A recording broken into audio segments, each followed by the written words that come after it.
He waited 6 years. 6 years of rumors, leaked photos, midnight conspiracy threads. And then, on a rainy November night in 2025, Prince Harry walked alone to a microphone and said the words the world never expected. They are not who you think they are. This is the confession that broke a dynasty. Imagine a fog-choked London dawn in 2018. The air smells of whetstone and camera flashes. Harry and Meghan step out of Kensington Palace, her hand cradling a barely there bump. The crowd roars. But behind those smiles, something is already wrong. Insiders remember Harry's eyes, wide, hunted, like a man who knows the secret he's carrying will one day destroy everything. May 6, 2019. Portland Hospital, 5:42 a.m. The official story. Meghan gives birth naturally to Archie Harrison Mountbatten Windsor. But the royal doctors? Absent. The traditional press call on the hospital steps? Cancelled. Instead, 2 days later, a single, grainy photograph. Harry holding a baby under harsh studio lights. Meghan sitting unnaturally upright, smiling like a porcelain doll. And then the birth certificate surfaces. Mother's name, Rachel Meghan Markle. Perfectly normal. Until weeks later, it quietly changes to Her Royal Highness the Duchess of Sussex. Birth certificates don't get edited. Ever.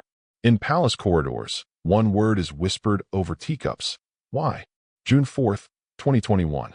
Santa Barbara Cottage Hospital. Lilibet Diana is born. No royal press officer. No palace bulletin on the easel. Just an Archwell press release and a smiling emoji. For the first time in 900 years, a child born in direct line to the throne arrives without the crown laying eyes on her.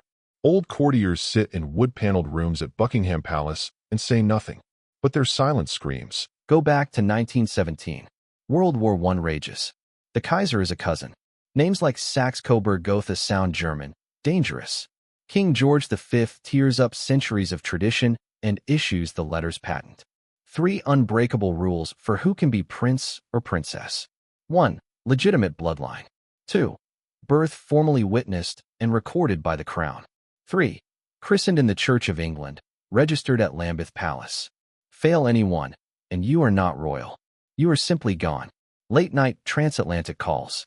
Harry, voice cracking. Dad, they're my children. Just list them properly. King Charles, exhausted. Harry, the rules are the rules. Harry begs for a simple line on the royal website.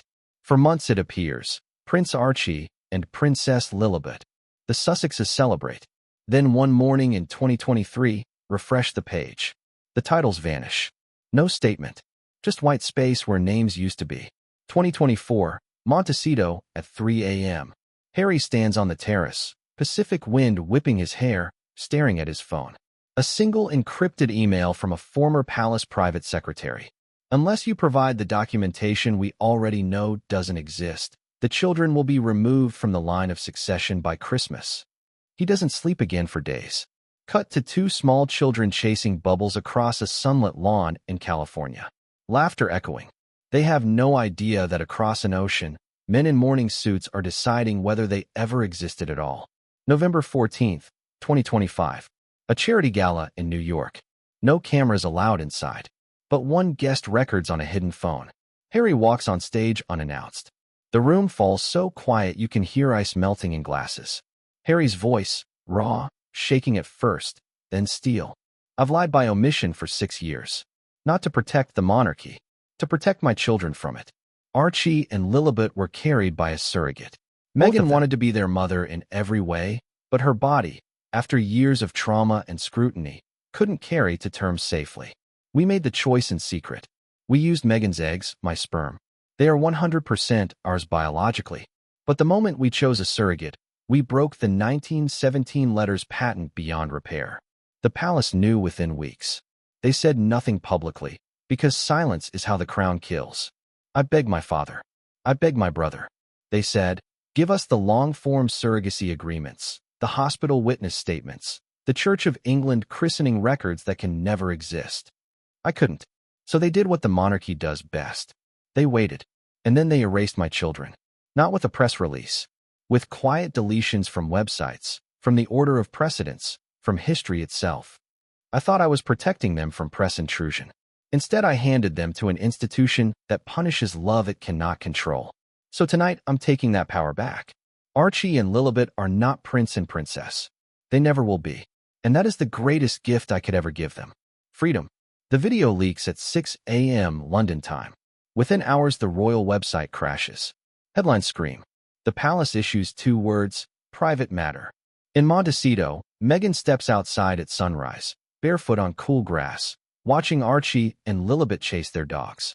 She smiles, not the polished Duchess smile, but something softer, relieved.